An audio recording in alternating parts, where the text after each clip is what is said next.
welcome to this week's racing recap. This week, we're going to highlight 5 2-year-old races, which most likely the winners of these races will end up in either the Breeders' Cup Juvenile or the Breeders' Cup Juvenile Fillies. 4 of the races were won by sons or grandsons of Into Mischief. One of them, and a little bit of controversy for one of the fillies. But the very first race we're going to look at is the Claiborne Breeders' Futurity, ran at Keeneland. And they're off in the Claiborne Breeders' Futurity. Awkward start for Spice Runner. Went to his knees out of the gate and will be last for the move into the first turn. There goes Litmus Test for the lead on the outside. And Blackout Time is there to the inside. And Ted Noffi joins them up to the far outside in third as they move into the first turn.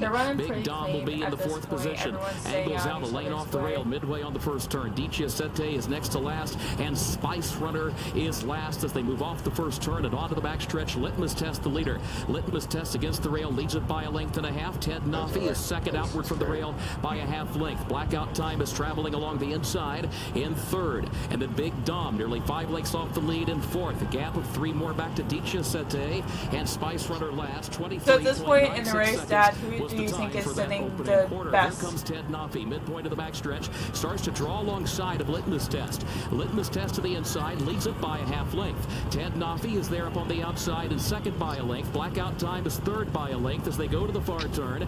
Big Dom is fourth, then a break of 7 more lengths. Back to Spice Runner. They've got him perfectly placed. 48.23 seconds was the time for the first half mile. Midway on the final turn. So at this point in time, who do you think is positioned best heading into and the they're turn? mashing strides now with a quarter mile to go. A gap of 3 more lengths to Blackout Time, who tries to pick them up, but still third. Big Dom has lost ground. Declassified fifth. Spice Runner last. Ted Noffi has taken control heading into the short stretch, but is chased by Blackout Time on the outside. 2 lengths between them. Ted Noffi with the lead. Blackout Time in second. I don't even and then Litmus Test in third. Ted Noffi now hits another gear, opens up in the closing strides. Ted Noffi to win the Claiborne Breeders' Futurity. John Velasquez, 4th win on the day.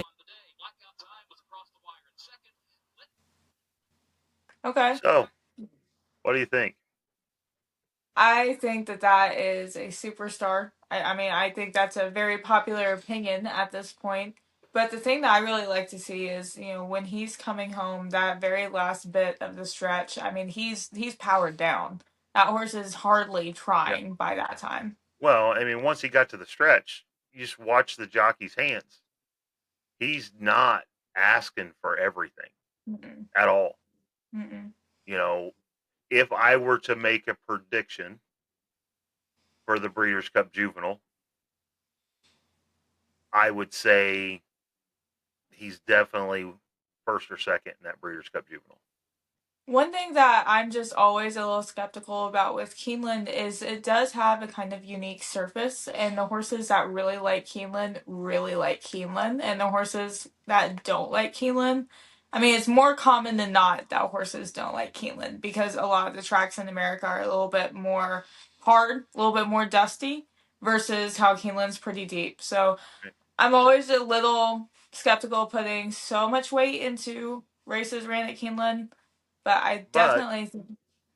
If you watch his last race at Saratoga, it was a carbon copy of this. Yeah. So, I mean, like I said, that's something that I'm a little bit more cautious of. But I do think, I mean, he is, in my opinion, the top of the division. So that would be just the only thing that I could imagine could hold him up at the juvenile. And then you've got the crazy how he was named. Oh my gosh, if I was that journalist. So if you don't know how he got named is, I don't remember what Ned's actual title is. I think he's the general manager of Spendthrift at this point. Right. I think so too. Yeah, I'm pretty sure he's a general manager. But he did this interview with a trade publication, and when they posted the article, they misspelled Ned Toffee's name to Ted Noffi. And the one thing I will say, Spendthrift has this talent of somehow correctly naming these top-level horses. Because, of course it's the ironic name. that the horse becomes a superstar. Yeah. Right. So, what do you So think of? like I said, I think he possibly will go off the favorite for the Breeders' Cup Juvenile, I would think. And then also you got to look down the road to the 3-year-old season. Mm-hmm. You know, does he have the ability to stretch out? Watching that race, I would say distance won't be a factor for that horse. No, but I don't think distance will be an issue for him at all. I will say I'm not at a point like I was with American Pharaoh with this horse. That's a pretty lofty, a pretty lofty standard you got to get to that. Well, I mean, I was pretty gutsy about American Pharaoh. Yeah. You know, he hadn't even raced yet as a 3-year-old, and I was saying he was going to be the Triple Crown winner. So I don't put him in that kind of a category, but he's going to be. It would not shock me him running away with the Breeders' Cup Juvenile and becoming 2-year-old of the year. I can't remember. What's his bottom side? To be honest with you, I haven't even looked. I just know he is the funniest shade of gray. He reminds me of Victor. Right. You can tell he was born bay, had a big blaze, and now he's just like, he looks like what Oxbow did when Oxbow won the Breeders' Cup. Yep. All right, next we're going to look at a filly race. This one was run at Belmont at the Big A. It's the Frizette. Let me get ready to show this, and we will eventually talk about how this ties into Mischief as well. Okay. And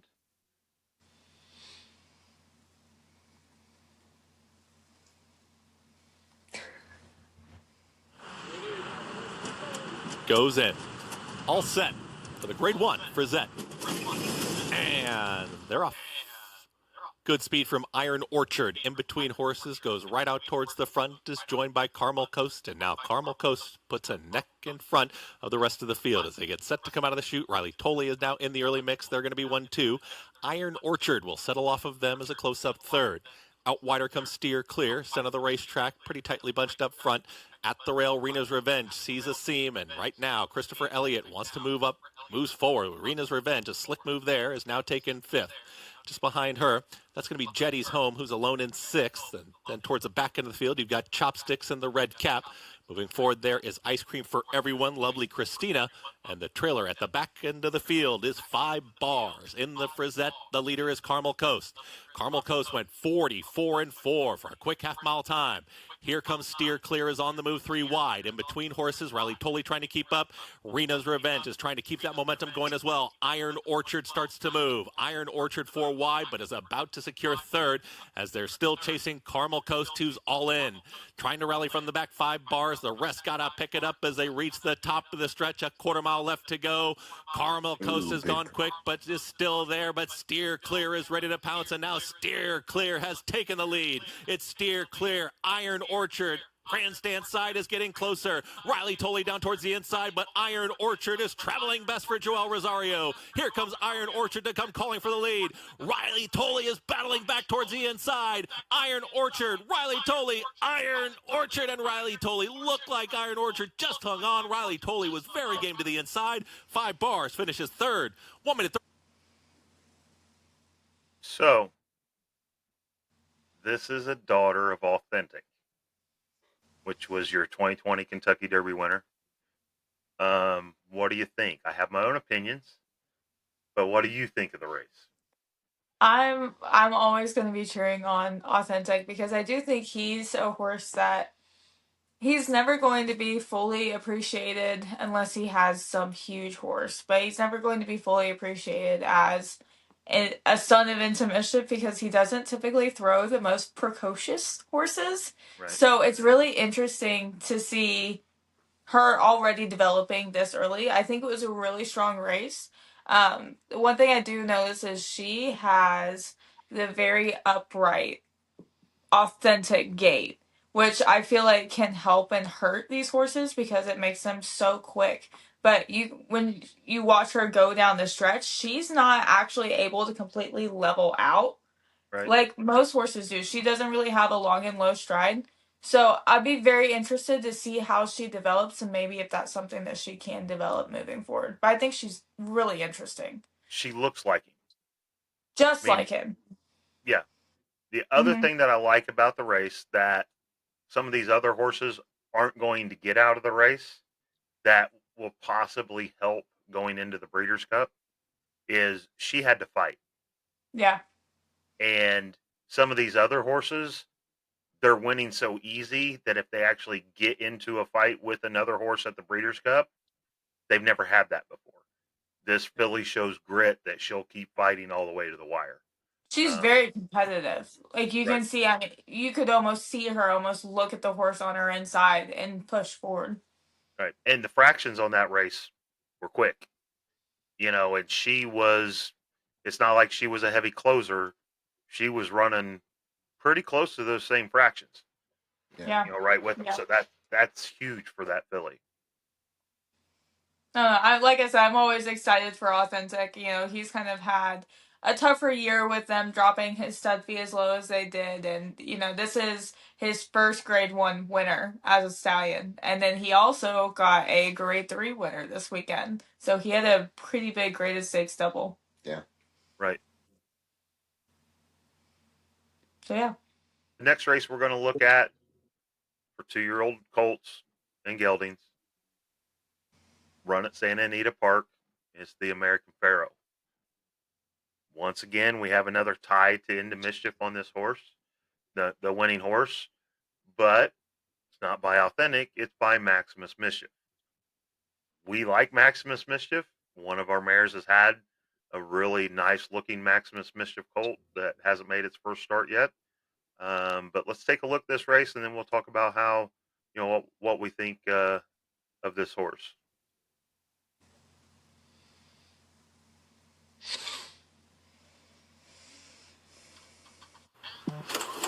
And they're off in the American Pharoah, presented by DK Horse, and Christopherson goes straight to the front. Desert Gate has speed, though, and those two hook up right away with Intrepido in between those two. Civil Liberty broke very well, but settles down in 4th on the outside of Plutarch, and Balboa's at the back of the field. So Desert Gate hugs the rail and goes on to lead by a length and a half.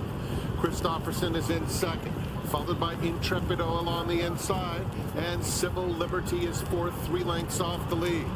Plutarch in a tad tight down at the rail, backs off now, 5th and 4 lengths off them, and 4 clear of Balboa. They swing on to the backstretch. Desert Gate and Christopherson, the two favorites, heads apart as they head toward the half-mile pole in the American Pharoah Stakes presented by DK Horse. In behind them, Intrepido is sharing 3rd with Civil Liberty. Plutarch gets some breathing room and takes advantage of it. Plutarch all the way up to take 3rd. It's a pretty big gap to Balboa, who has trailed throughout. Desert Gate comes to the 3/8 pole, leading by a half length over Christopherson in 2nd. Intrepido, Plutarch along the inside, Civil Liberty, and Balboa's gotten closer now. 5 lengths covers the field as Christopherson puts his head in front with a 1/4 mile to go. Desert Gate comes right back for more. Desert Gate, Christopherson. Desert Gate has the lead at the top of the stretch. Has to finish the job by Juan Hernandez now and opens up 2 with 1 furlong to go. Here's Plutarch along the inside, trying to challenge him in 2nd. Intrepido running a good race, 16th pole. It's Desert Gate. Plutarch on the inside, hugs the rail and just keeps coming at him. Plutarch on the outside. Intrepido erupts, and Intrepido and Hector Berrios took off the final 16th to win the American Pharoah, presented by DK Horse. Was Michael McCarthy the trainer on that horse? I don't know. Because I have an observation. Well, go ahead with your observation. That is a very journalism type run. That late kick, turn of foot, that is a very journalism type run. It is definitely not a small horse. No. No, That is but Maximus very Mischief Maximus himself. Mischief, height, Mm-hmm. some color. He's 17 hands. I mean, this horse obviously probably isn't that at this point, but those are such long strided horses. Right. And usually when they're 2 years old and they're that long strided, they're not able to accelerate that fast. He stalked the pace. He fell back a little bit, off the pace. The pace was strong, but the pace really didn't fall apart. He just, as the announcer said, erupted. Yeah. And, I think he's a strong horse as long as he stays sound. That's a horse that you're going to look at. Maybe not in the Breeders' Cup Juvenile, but watch out for that horse in the Triple Crown. But That's even in the my prediction. juvenile, I mean, I think he's got, if the race sets up right and stuff falls apart, I mean, he's right there. Yeah. Right. And with that turn of foot, it just, I mean, I don't know who is on him in this race. I'm assuming maybe Pratt. I don't know. But with the right jockey, especially if they're aggressive and they're able to time that right, I think he really could be a problem come the juvenile. Yep. Right. And it's also going to depend on if the track is speed favoring that day. Mm-hmm. That's for sure. That is, it's not going to be a 6-horse field in the juvenile. Mm-mm. So he, sitting tactically in that second flight, if that horse keeps that same running style instead of being, turning into a deep closer, that tactical trip, sitting on the outside where he can't get boxed in, I think the horse that definitely has a shot Triple Crown season wise. His name is in Triple. I just don't know that. I just don't know that at this point in the game that he can beat Ned Toffee. You just never know. I mean, that's the beautiful thing about this is, we've had several Breeders' Cup Juvenile races that we thought were pretty much written in stone, and then by the time we actually got there, the whole thing changes up come race day. So earlier in this conversation, we talked about horses being, horse racing, you don't have to be the billionaire. When this horse was created, Maximus Mischief's stud fee, I believe, was $7,500. Yeah. Yep. It, $7,500 is not a small amount of money, but compared to these other horses' stud fees, like the Authentic, when that horse was created, that was a $50,000 stud fee. Yep. Into Mischief himself is $250,000. So you've got a horse that was created on a $7,500 stud fee, winning one of the biggest 2-year-old races at Santa Anita. And I think that's the big thing about Maximus Mischief that not enough people talk about is typically in a stallion's career, the most expensive they'll ever be is that first year at stud. And that's not the case with him. I believe he started, it was either 15 or 12.5. He was not a high dollar stud fee whatsoever. And then he dropped down to 7,500, had such a killer first year, and then he bumped up to, I believe he's at what, 25,000 now? 25,000 right now. Yeah. Yeah. Wow. Which is impressive for any stallion, especially when they start on that lower level of stud fees. Right. So I think he is definitely one to keep an eye on heavily. We'll see. And when it comes down to it, it would be absolutely phenomenal if this horse would go on to the Triple Crown Series and win one of the races, knowing that it didn't take massive amounts of money to create this horse. Well, that would mean that would be the second more affordable Into Mischief son to have a Kentucky Derby winner if he were to win the Derby, because we just recently had Golden Sense represented with Mystic Dan. I think Golden Sense at the time, I think his stud fee was 10,000 maybe. Yep. It's been 10,000 for the last 5 years. All right, the next race we're going to look at is the Champagne Stakes. ran at Belmont at the Big A. This is our one race that we're going to cover that has absolutely nothing to do with Into Mischief. The winner's sire is Liam's Map, which ties back to Liam's Map as the son of Unbridled Song. So let's take a look at this race and we'll just discuss it afterwards.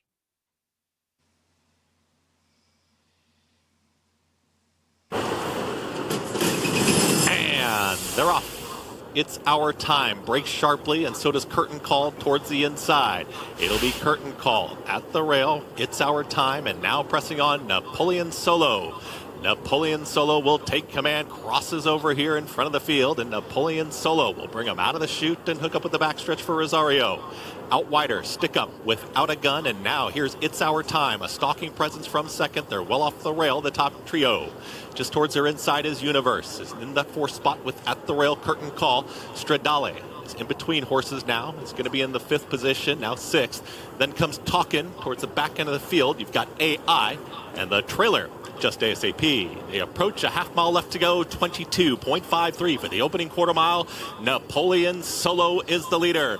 It's Our Time, a stalking position here this afternoon. Napoleon Solo is traveling well. Napoleon Solo has now put 2 lengths on It's Our Time, who looks to be all in here through a 44.24 half-mile time. Napoleon Solo is in hand and just cruising right along. The big favorite, It's Our Time, is all in, and can It's Our Time run down this lone leader, Napoleon Solo? Napoleon Solo is now 5 lengths in front, and Napoleon Solo is pouring it on. A furlong left to go. It's Our Time continues to battle. Talkin' is in third, but still Napoleon Solo is just running away with it. Napoleon Solo dominates here in the Champagne, wins it.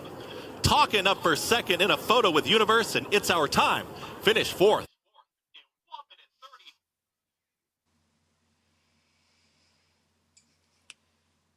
The Champagne is one of those races that has been extremely influential on the Triple Crown Trail. And I have a feeling we just watched something that we're going to want to remember here in like a year or two. Probably on Preakness Day. Yeah. That horse, to me, it was obviously catch me if you can, and nobody could. It was running a mile. Liam's Maps traditionally don't like the 1.25 miles, but the Preakness distance of 1 3/16 miles, if he runs I haven't looked at the bottom side of the pedigree, and once we get into the Triple Crown season, we'll start looking into the bottom sides of the pedigrees to see if we think they can make the 1.25 miles. So I think it's going to. He's out of a Scat Daddy mare. Oh, which, yeah. Yeah. And that's very much kind of the vibe that I was getting. I mean, I don't want to throw Justify out there and say he's the next Justify, but you can tell physically, I mean, he's a very powerful mix of Unbridled Song and Scat Daddy. So I don't know. I think this is going to be this going to be a nice kid.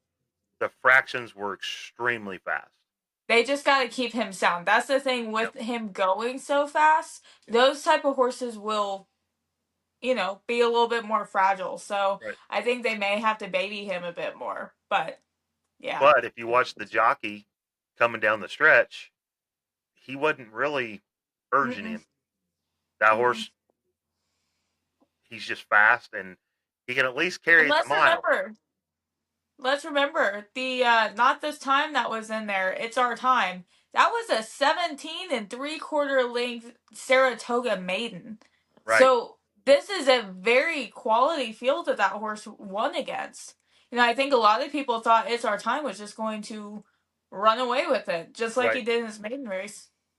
So let's say 3-year-old season, I think this horse, if he stays sound, will get the points, because the races start out shorter. Yep. Whether he can get the 1.25 miles or not, that's a big question. But next fall at Keeneland, my prediction is you'll see this horse in the dirt mile. I just don't know. I like the breeding on him. He kind of gives me a little bit of a deterministic vibe. So Right. either way, I mean, I think he's going to be a fun think he's one a to great keep an horse. eye on. Yeah. And to be honest, they're, for that unbridled song line to survive, there's, Liam's Map is going to have to produce stallion quality progeny. Archangelo or Seize the Gray is going to have to produce stallion quality offspring. Those two we don't know yet because they don't have, or Midshipman. Yeah, Midshipman's had a lot of time to do it, but as long as he's still breeding, if he gets the right mare, you never know. Yeah, for sure. But Midshipman gets you a quality racehorse. May not get you the superstar, but he's still going to get you. You have the chance of getting the big horse with him as well. Yeah. So no, the horse is definitely brilliant. And I will bring to note that this is the second 2-year-old that we've discussed that is has the unbridled song in them. With Ned Toffee or Ted Noffee. All right, he is out of an old fashioned mare, which old fashioned is by unbridled song. So then with this horse, let's bring up, since you said old fashioned. Okay. The very first Bluegrass Stakes that you saw as a kid, I know Old Fashioned won that race. Nope, was not Old Fashioned. It was General Quarters. Oh, it was General Quarters, also an unbridled which is also song. an unbridled song. Yeah. Yeah, it was gray. So I mean, we were like halfway there. Yeah. So. Yeah, so it's interesting that we've got a bottom side unbridled song influence and then a top side unbridled song influence with the 2-year-olds, which is always a little nerve-wracking. They aren't known to be the most durable, but we'll see how it goes. We talk. You talk about the heavy favorite in this race, a son of Not This Time. He had that big win. What did you say? It was a 17 length maiden win. 17 3/4. Yeah. This could have been a bounce. It could have been. And on top of that, he was running stride for stride at those fast fractions. And let's remember, I mean, Saratoga itself is a very different track compared to other places. Aqueduct. But I'm saying that this horse had that 17 3/4 victory at Saratoga. So some horses, if they like the Saratoga track, I mean, they're Saratoga specialists for a reason. Right. So. Cool. So I think definitely a quality horse that we're going to see later in its career if he can stay sound. Agreed. He's very fast. Okay. All right, and the last race we're going to cover is the Alcibiades, which is held at Keeneland. It's a Grade 1 for the fillies. There was definitely a heavy favorite in this race. Once again, we're tying back to being a daughter of Into Mischief. So let's take a look at this, and we can discuss what we see, which this is a very controversial race that happened this past weekend. Let's see what her female family is. And they're off in the Darley Alcibiades. There's Percy's Bar out for the lead from the inside. Percy's Bar right to the front as they head for the first turn. Tommy Joe moves up into the second position as they angle into the turn. Oat Diva is third up on the far outside. The Grumpy Rabbit will go fourth. Go-To Girl is fifth, and a break of 5 more lengths back to Onesie Weather, who is the trailer. Percy's Bar, the leader. Percy's Bar leads it by 3/4 of a length around the first turn. Tommy Joe between horses is second by 3/4 of a length. Oat Diva was wide around the turn, but is up close in third. Then a break of 3 more lengths back to the Grumpy Rabbit in fourth. 2 back of that one to Go-To Girl. Then a margin of 8 more back to Onesie Weather, who's last. It was 23.13 seconds the time for the opening quarter. Percy's Bar, the leader. Midpoint of the backstretch. Percy's Bar leads it by 3/4 of a length. Tommy Joe second to the outside. Then a gap of 2 lengths. Oat Diva third by a neck. The Grumpy Rabbit starts moving up closer fourth. Now to challenge for third off the end of the backstretch. Go-To Girl, and then a margin of nearly 10 more back to Onesie Weather. It was 46.9 seconds, the time for the opening half mile. Tommy Joe trying to draw alongside of Percy's Bar now as they round the far turn. Percy's Bow will lead it by 3/4 of a length. Tommy Joe second up on the outside. Then a gap of 3.5 more back to the Grumpy Rabbit in third. Quarter mile to go. Percy's Bar still has the lead by just a length to the top of the stretch. Tommy Joe takes aim again from the outside. They turn for home. Percy's Bar with the lead. Tommy Joe is still second, but still trying and coming on. Percy's Bar, Tommy Joe, as they move through the final furlong. They nearly bump. They do. Now Percy's Bar has the lead. She's got it by 2. She's got it by 2.5. Percy's Bar to win it for the Juan Machado in the Darley Alcibiades.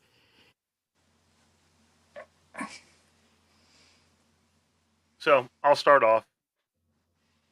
I was a huge Tommy Joe fan coming into the race. Yeah. Not so much anymore. I don't know for me if it's a bad enough performance for me not to be a fan of her, but I do think it definitely exposed some weaknesses. Obviously, so I think they both kind of went into each other. I mean, I do think the one horse was more at fault than Tommy Joe, but I mean, if you watch it, they just kind of collided. I mean, I do think the other horse deserves the DQ. Yeah. But watching the race, if the bump had not happened, I still don't think Tommy Joe wins. See, I think she would have, because the one thing that she stopped doing after that bump is she didn't change her leads. She remained on the same lead the rest of the race. And to me, it looked like when she got bumped, I wouldn't be surprised if she comes out of the race jammed up. So I think that would be my concern, especially since she had no problem swapping leads heading into the race up until that point. See, I think, and we don't know because the bump happened, but the way I look at it, the way she performed throughout the entire race, I think they would have finished in exactly the same position that they were in, fighting it out at the bump. Yeah. I think the bump caused the other horse to win by a lot more and get the DQ, but I don't. Personal opinion is I don't think she had enough to overtake that horse.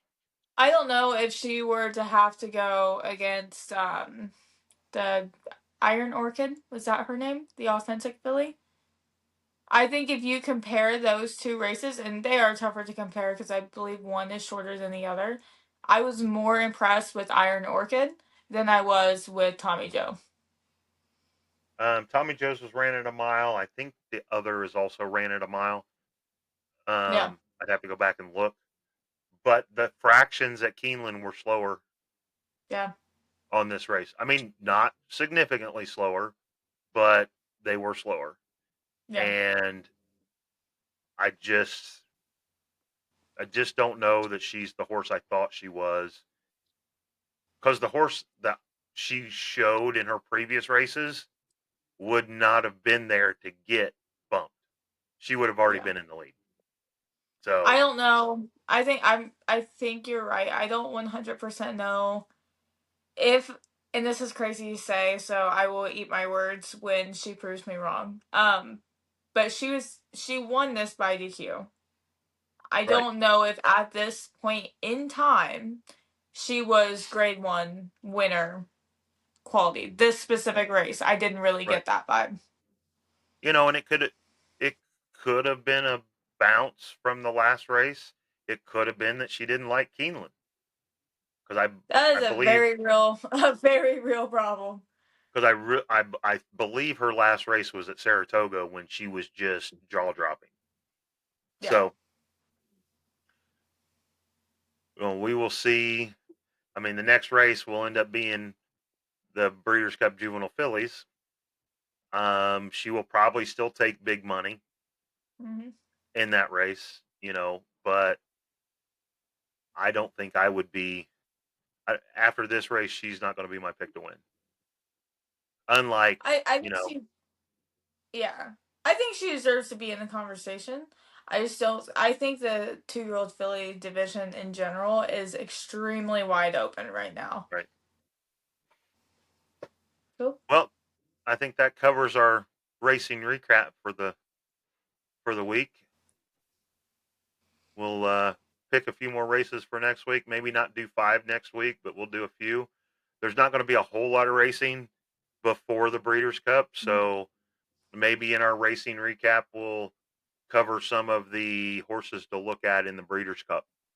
You know, individual races in the Breeders' Cup leading up to the first week in November when the Breeders' Cup is held at Del Mar.